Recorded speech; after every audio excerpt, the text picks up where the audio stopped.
Welcome to the Business Leadership Series, where we engage with leaders who are making an impact on their worlds and who want to share their knowledge and experience for your personal and professional growth. The following interview is designed to inspire you to become the best leader you can be. Your host, Derek Champagne, is the founder and CEO of The Artist Evolution, a full-service agency building successful brands, marketing tools, and campaigns, and also the author of the best-selling book, Don't Buy a Duck. And now, let's begin today's Leadership Series interview. Welcome to the Business Leadership Series, where our goal is to inspire you to become the best leader that you can be. We've got Pat McDaniel with us today. Pat, welcome to the program. Thank you very much, Derek. Great to be on. And Pat, you're the founder of wiseinsights.net. It's a website that's dedicated to helping motivated but wary people to keep moving forward and finding the smartest path towards their success. Very cool. Love the concept. You sent me an infographic here that I've been looking through before the show started. Tell me a little bit about your background, and then I'm going to come back and ask you a little bit more about defining wary for me. But I bet you a lot of our listeners can relate to what you're talking about today. Well, my background, so when I was in the first grade, is that how far back you want me to go? You bet. Anything that's relevant to your story. Oh, my gosh. I'll just kind of sum it up like this. So I grew up in Atlanta. Well, I grew up out west for a while and then moved to Atlanta, went to school there, did my undergrad there, actually got a degree in accounting, and don't ask me why, but I didn't do that for more than a couple of years. I stayed long enough to get a CPA certificate, which I promptly stuck in a drawer somewhere because I didn't want to do that. I ended up going off to get a master's degree at a seminary and was a pastor for about 15 years. It was a great experience for the most part, but it had a few challenges. And so, I've transitioned over to, did some sales and sales consulting. Currently am working in a variety of ways in the area of marketing. So I'm a digital marketing strategist for an agency in the Boston area. So I work remotely from home here in Atlanta, which is great, except for when, the kids are around and they're wondering why you aren't doing stuff with them and you're actually trying to tell them you're at work. So yeah, that makes it challenging. But, currently I am really trying to focus on my wiseinsights.net site, which is frankly really exciting to me. It's a very unique site from my perspective, and I'll be happy to fill you in on that. But that's my background. Just I've had more than enough careers, to say the least. Yeah. So tell me about, so you focus on helping motivated but wary people. Define wary for me in the sense that you're talking about. Well, all right. So a lot of your listeners are probably just like me, whether you're in a business context as an employee, or whether you own a business, or whether you're just straight entrepreneur trying different things. You go into those things with a lot of energy and a lot of zeal and excitement and stuff. And then, you look back and you say, why am I still pedaling? And I'm not, I feel like I'm going up the hill against the wind and all that. And, at some point you kind of hit the wall. And for me, I've had several different entrepreneurial ventures, and, a lot of times I found myself just, I'm not giving up, but I don't know, I'm not as motivated as I was because it's, you get beat up a bit. Right. So I know there's a lot of folks out there who, jump into things initially and are all excited, but, it's going to come where you get kind of worn down by trying to keep the thing moving. Yeah. Right. And that, I'll tell you from personal experience myself too, is even when something's running successful, your motivations can change, you get more comfortable, and even then you can start to get wary. It's not just for those that are doing the grind, trying to get something off the ground. Correct. And so for me, part of it, I sort of have dual goals with the website. One of them is just to encourage and to some degree, say, inspire people to keep moving. Part of it is just wanting people to read the content and go, oh, you get it. You get it. You get the fact that, this is how I'm feeling right now, and this is why I'm, feeling the way I'm feeling, and that kind of stuff. So that's part of it. And then the other part of it is just teaching them a lot of really cool stuff that'll help them. My little slogan is, finding the surest path to the summit of success. And I kind of look at myself like one of the terms I've been using of late for myself is I'm kind of like the investigating Sherpa. So a Sherpa, as many of your audience know, is somebody who kind of helps Sir Edmund Hillary up Mount Everest. They've been on the mountain several times before, but they know things like don't go too close to that edge because it'll drop off. And so for me, I'm basically, maybe on the mountain, but I'm investigating a lot of interesting things that I'm learning from people ahead of me, as well as research on things that you can do differently to overcome certain things, or just stay out of the pits, because there's a ton of pits out there, and just morasses and quicksand and all that kind of stuff, and you just don't see it until suddenly it's too late. So is your focus on people that have hit the burnout, are wary, or is it to really avoid those pitfalls? Probably a little of both. I mean, it just depends on the drive of the folks. But I target achievers. I don't think my content's going to be particularly inspiring to people who are comfortable, working, their little job, and they don't have aspirations to go any further. But most people have some sort of aspiration, so hopefully I can fit in, provide them some value. Great. That's great. So tell me what you've got, and this is my favorite people to learn from, are those that have had the personal experience, because I feel like your content and what you share is going to be the most relevant and connected. But you're passionate about sharing your own story of repeatedly hitting a wall despite hard work. Tell me a little bit about some of those valleys, or what you learned from them, and then how you realized that this was something that you should help others with. Yeah. So, I went from a context working. All right. So I was on staff as a pastor in a pretty good-sized church. And I had probably almost 10 years where I could do no wrong. I mean, my particular ministry was a real strong conduit for growth for the church. I was a builder. I loved, trying new things and sort of my entrepreneurial spirit. And so I went from that context to going out west, where I felt like God wanted me to go, and just running into, a couple of buzzsaws, some really difficult experiences that were, I don't know, you just don't foresee those kinds of things. And, toward the end, I just was, I just found myself getting really disillusioned with, the vision, and discouraged. And, actually, I was just downright mad. I was just really depressed and feeling like, because it was really my baby. I mean, if anybody has started a business, and, everybody probably has at least one or two business failures before they get one that works. Yeah. But you go into it like it's your child, and it's you do everything you can to make it happen and go forward, and you put a lot of hours in and a lot of effort, and when it slowly starts to die and you don't know how to save your child, it's a gut-wrenching blow. So so for me, that was kind of what made me realize, oh wow, this is not all, and this is one of my mottos, is life is not linear. Despite reading certain books or certain materials that make it sound like, if you'll just do A and then B, then C happens. And you're like, oh, okay. And it actually does for some people. Ironically, the next time they do A and B, C doesn't happen, but Z happens, and then they don't know what happened.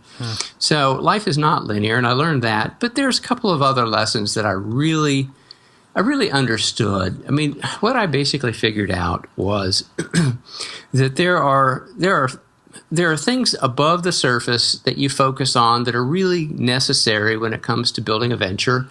And then there are certain things below the surface that really, a lot of times you don't consider, you don't think about. But if you don't factor those things in, you'll end up being like I was, where it's like, okay, work hard, check. Did this, check. Read these books, check. And you kind of go down all the. And one of we brought a consultant in at one point, and he assessed every aspect of what we were doing, and he basically said, I don't know. I mean, this is good, this is good, this is good. You're right on track. It's like, yeah, but So there are certain things that are going on, and this has been part of my motivation with Wise Insights is that there are a whole bunch of things that are basically moving us in certain directions, and we don't even know. And so there's a lot of research out there these days that is showing you, oh, did you know this? And much of it's really counterintuitive that, I didn't know. Right. So tell me about, you talk about the research behind how to make better decisions. What does that look like? Well, so personal case in point, I'm a deliberate kind of guy. I'm hopefully careful and thoughtful. I'm not impulsive and, making crazy decisions and stuff.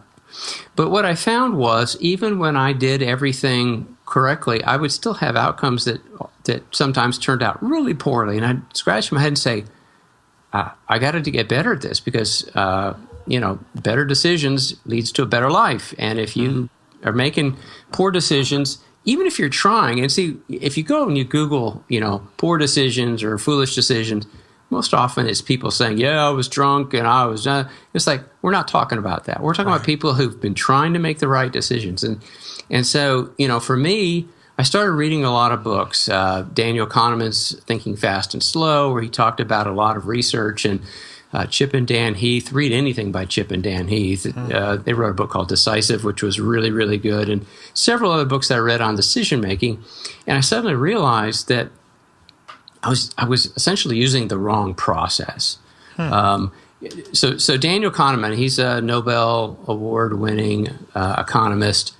And one of the things he talked about was, he said, I've noticed, and he kind of categorized it as, what you see is all there is. There's a perspective that we human beings have, which is whatever I see within, view of where my current perspective is, that's reality. And therefore I'll make decisions on those criteria and factors and variables, when in fact, there's a lot more that you can't see that you need to factor in, and that's where he has certain tricks to help you figure some of this stuff out. And so I wrote an ebook, which is on my website, free download. That's basically a 5-step process to making better decisions, and it uses a lot of the research that we figured out about some of the biases that we have, and some of the wrong methodologies that we're taking into our decision making process. So for me, and the statistics are really rather numbing in terms of the amount of decisions that are being made, even by very, very sharp people in very big companies on mergers and acquisitions, or recruiting the right talent for their, and about half the time they get it totally wrong. And there's got to be a better way. So what are the things that make us miss it? Is it biases? Is it fear? Is it pride? What are the things that make us miss some making good decisions? Well, it comes down to, at least to me, to two things. So one is process, and one of the things that Chip and Dan Heath talk about a good bit is they say one of our constant constructs in decision making is around the single option decision. Should I go to that school or not? Should I take that job or not? Should I hire that person or not? And he said, unfortunately, a single option decision is just almost guaranteed to fail. And they have all these great stories about that. So if you find yourself thinking about a decision and you say or not, then that's not what you need to. So what the book talks about, and what my ebook talks about, is how do you broaden your options? How do you think through options in a way that kind of helps you see things you'd never seen before, or you never considered before? And I actually have a case study I wrote up on my website that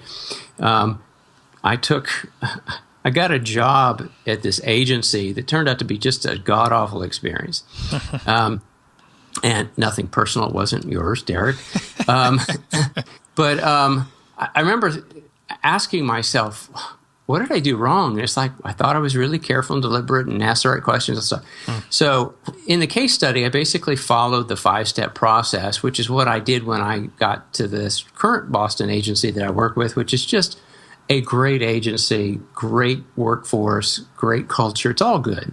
Okay. And so, that's part of the problem is the process. The other part is just the cognitive biases. There's just so many things that think about it like this, Derek. The facts upon which you make your decisions you're not seeing them clearly. And so when you don't see the facts clearly, but you think you do, then you make decisions on those facts, you're bound to have some sort of distorted outcome. And the statistics are just shocking with people who just don't see their own cognitive distortions and biases. And the statistics and the studies are just absolutely fascinating about, people who've tested this and that or whatever. And, in the end, for me, what it's done is it's given me a whole new sense of humility, that the world is not as black and white as we want to think it is. There's a lot of uncertainty. There's a lot of ambiguity. We got to be okay with that. Can you give me some examples of some of the cognitive bias you've seen that's putting blinders on? Well, I'll tell you one that I have. And I bet you a good bit of folks who are listening to this have it as well. So one of them is and not everybody has this, but a good number of folks have sort of an optimism bias, or you might even call it a predictive bias, okay? And the case in point would be starting a business, okay? Now, if you look at the statistics, they're very, very clear that only a certain percentage of new businesses make it. And in fact, the one that I always like to use is a restaurant. Let's say you're a great, you're a great chef, you love food, and you just think, I'm going to start this restaurant, it's going to be great, and oh man, I got great food, and everyone's going to love it. And I actually wrote up an article about that. But the reality is that within the first about 5 years, 60% of all restaurants fail. So that's pretty startling. But when you ask the people who are making the decision and they're predicting the outcome for themselves, 81% of them said they were very confident that their venture was going to go well. 33% said they had a 0 chance of failure. Well, they're just fooling themselves. And so there's things you can do to say, okay, how do I combat this? So one of the things I use quite a bit is tripwires. And a tripwire is simply a sort of a scenario that says, if this happens 6 months from now, let's say my trajectory is not going like I thought. If this happens 6 months from now, then I'm going to do this. And I've been trying to teach my children how to build tripwires so that when you get to that place where, again, you might say, for example, the example is a restaurant. 6 months in or 1 year in, you set a tripwire that said, 40% of the people who are eating in my restaurant need to be return guests because they like it, and and 25% of them need to be bringing friends. But when you look around at your restaurant and you're saying, this is all just from advertising and nobody seems to be coming back. Hello? Well, that's a tripwire that says I need to do something different, or I need to, stop throwing good money after bad, or that kind of stuff. I mean, there's just all sorts of things you do. But you do that ahead of time before you get into that situation, because once you get into the situation where you've sunk your time and your energy into it, that leads to a whole different bias, which is sort of like the IKEA, they call it the IKEA effect, where anything that you're building, you view it as being far more valuable, and you're just personally invested in it, and you can't see objectively at that point. Yeah, and your mental, emotional, your physical, your financial sweat equity, it does make it hard to have a healthy perspective. I've bought and sold, or I've developed and sold a few businesses, and I had one last year that was painful, and this would have been very timely for. It's hard to let go or to move on to a different direction sometimes when you have that much of your investment in any way, shape, or form. Right, but if you're looking at it sort of on the front end, you're saying, I don't think this is going to happen, but if it does, and these things are happening, I'm making a commitment to move in this direction, and it may not be, fold up the store. It may be, I've got to do this or that or something. You're making adjustments based on what you call your tripwires to, I like that. So it's more strategic than it is an emotional decision. Correct. Great. I like that a lot. So tell me, does this also work for someone? I mean, you talked about the optimist. I think a lot of entrepreneurs are extremely optimistic, overly optimistic. I'm one of those. And we have this vision, but we don't, sometimes we jump in too soon. What about the person that is hesitant about starting something because they just they're not built like some entrepreneurs and they're just a little bit more cautious? Can they apply the same principle to have confidence to move forward and be watching for the tripwires? Absolutely. I mean, part of what I've learned over the last couple of years is you have to know yourself. And, there's things that you learn that you need to learn and other people don't need to learn those things. And so there are going to be situations where somebody maybe they tried a venture previously and it didn't go well. And so they're like ultra conservative and cautious. Well, that's understandable. So, if you lay out your business plan and you have maybe some outside eyes assess things, have them help you, build some milestones and tripwires so that, you can feel a little bit more confident that if I move forward, I'm not going to be taken by surprise. And so, yes, there are people out there. One of the biases that on the document, the infographic that I sent you, was a pessimism bias, which is not as common, but it's out there. And sometimes, you have to fight with that one instead. Can we talk about that for a minute? You sent me this 50 hidden influences that can wreck your decisions. I think it's a 7-page infographic. It's pretty fascinating. And then you also talk. There's also 4 ways to thwart the hidden decision influencers. Can you kind of go through some of that? And then it'd be great if we can share some of this graphic with the listeners when they're going through. Absolutely. And we'll put it, I'm sure, in the show notes, just, where to go and get this. It's absolutely free. Just download it. And it's really a high-quality infographic. Yeah, it is. But the way it's designed is that down one side of the infographic, it covers 50 of these different biases, confirmation bias, loss aversion, which is sort of what we were touching on with the restaurant, where it's also called sunk cost fallacy. There's just a ton of these things, and I've tried to group them in terms of a couple of categories. So the largest category is just perspective. So how you view the situation, these all affect it quite a bit. And they have a little explanation as to what they are. And as you read them, you're going to go, oh, okay, wow, I didn't realize that. And then in the on the left side are a bunch of really interesting sort of like case studies and statistics on some of these in particular, like the planning fallacy and how we tend to overestimate, certain things and how we tend to underestimate certain things. And so if you know that, then you should be able to plan accordingly. Like, this shouldn't take me more than 3 years until we hit $1 million. Well, then plan on 7, just because you know that. And Daniel Kahneman in his book talks a lot about just the statistical averages and regression to the mean and things like that, you're going to be farther ahead if you follow the law of averages than you are with my situation's different. And it's like, no, it's not. That's why that's an average. But then the other categories are memory. And this is where it gets really pernicious in my mind. Yeah. These cognitive biases don't just affect how you view life right this minute. It affects how you view your memories. And so that you pull memories from the past, but now they're getting distorted by these cognitive biases. And then you use these distorted memories to leverage a distortion toward the future, like, I predicted the future correctly back then, when no, you didn't. Actually, you didn't. That's fascinating. You've got here the Monday morning quarterback hindsight bias, predictive memory bias. It's the tendency to filter memory of past events through present knowledge. We're tricked into believing that we knew it all along, and it makes us overconfident on future predictions. Wow. Right. Every sports fanatic has seen this or has been caught up in the, why did they call the screen there? And it's like, well, you know what?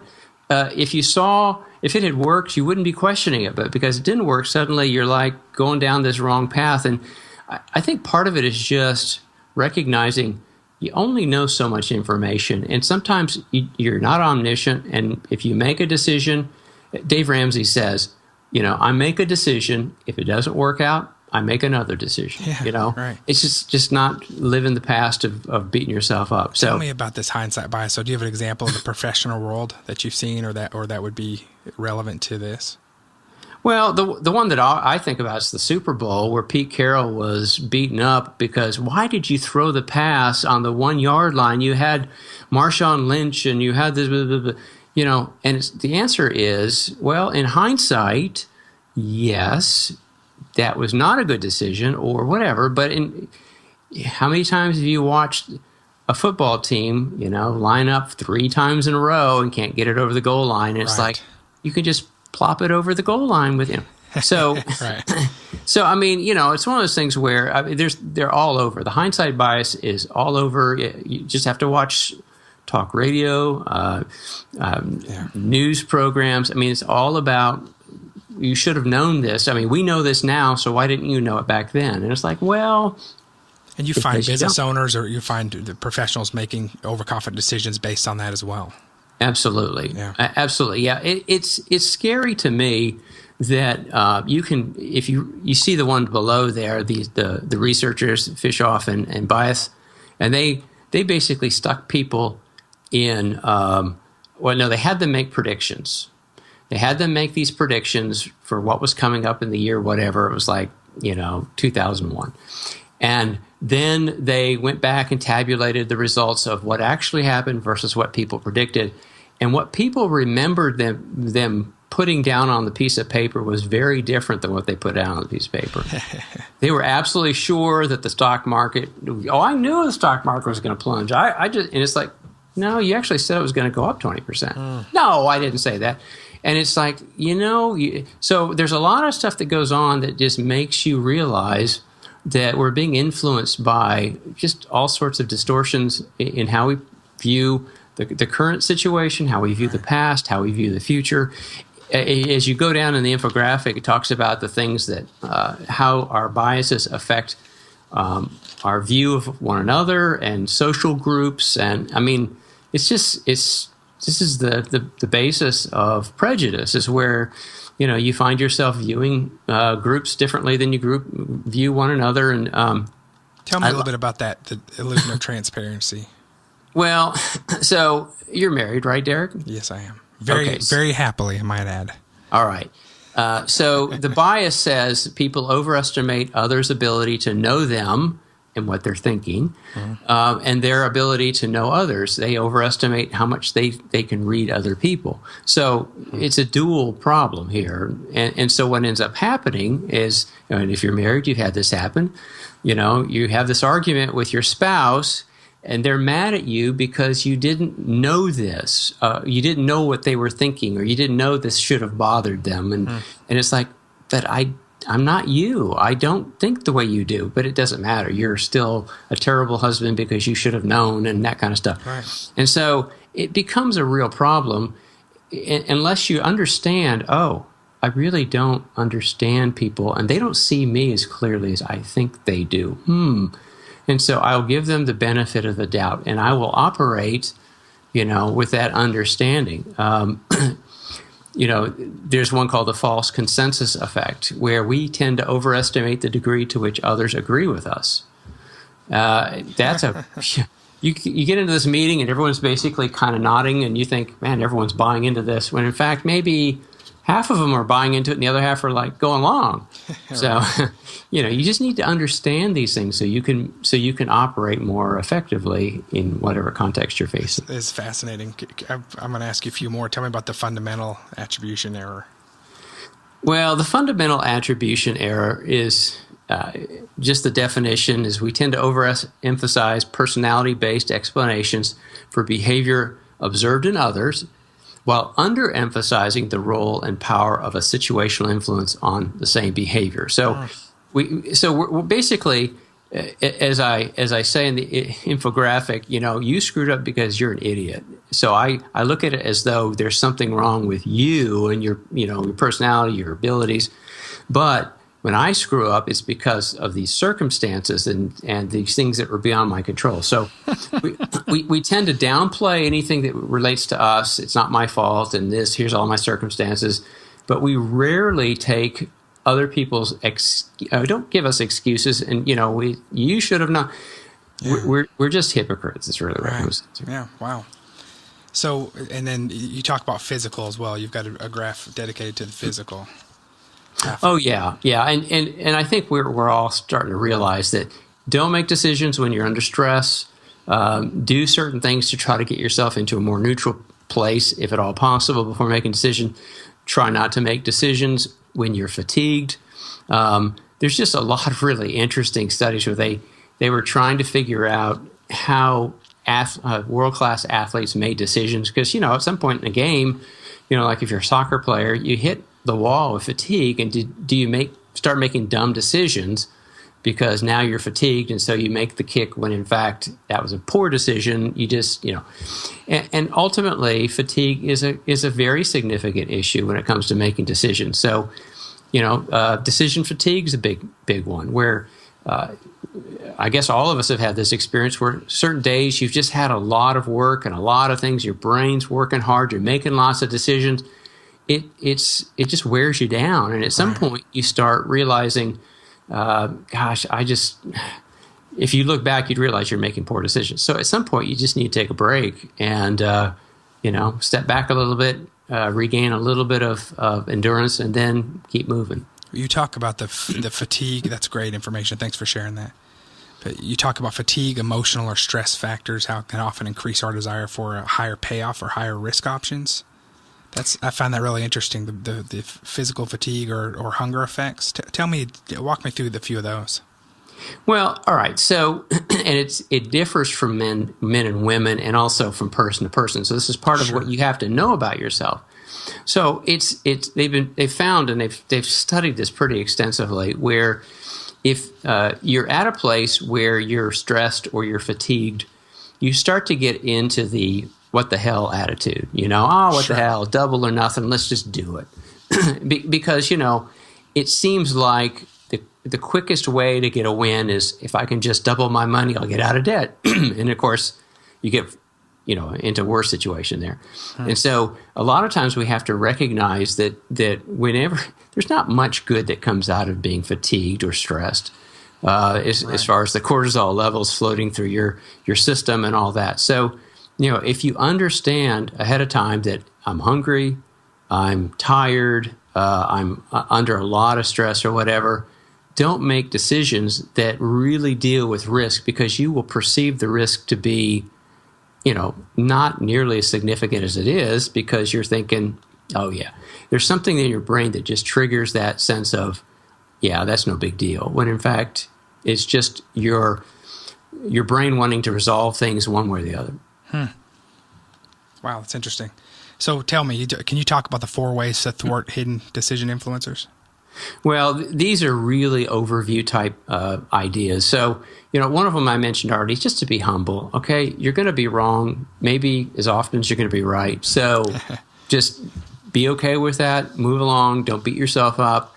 And for heaven's sakes, don't be so dogmatic that you see the world correctly. And those idiot conservatives, those idiot liberals, those idiot whatever, they don't see it. And, it's like, hello, a little humility would go a long way there. So that'd be the first thing. And it's not hard to have a little humility when you see all these influences. You start to realize, wow, okay, I can't control any of this, or not much of it anyways.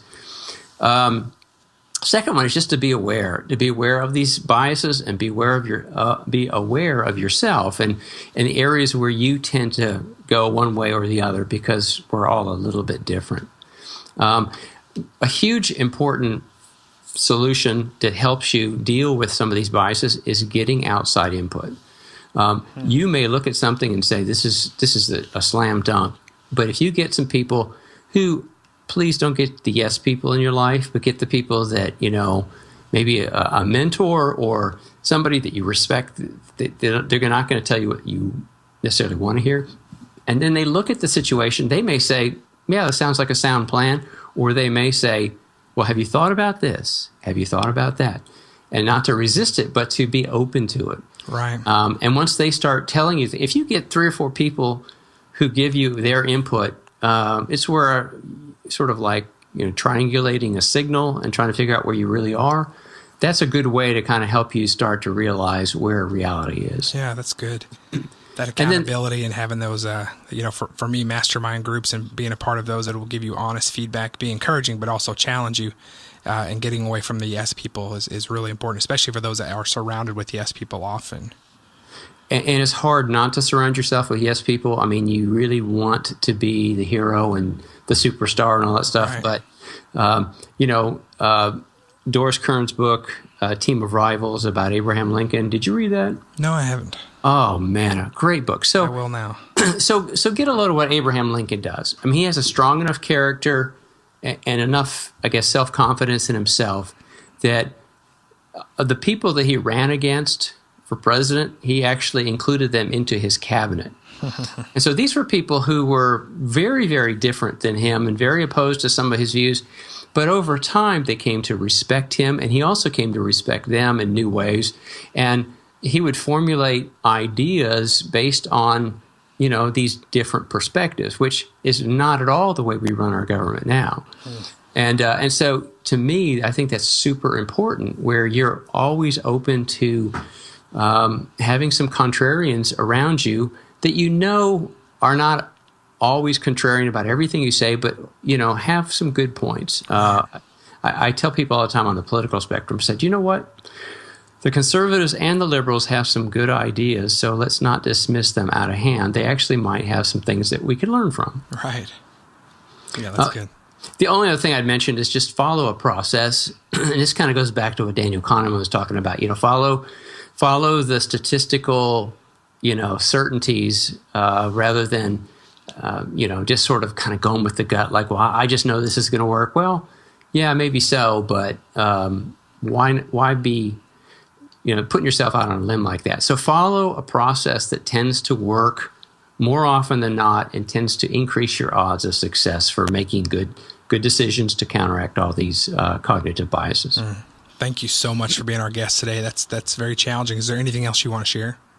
Well, I would just invite your viewers to come over to the website, wiseinsights.net, and just take a look. There's a whole bunch of good stuff there.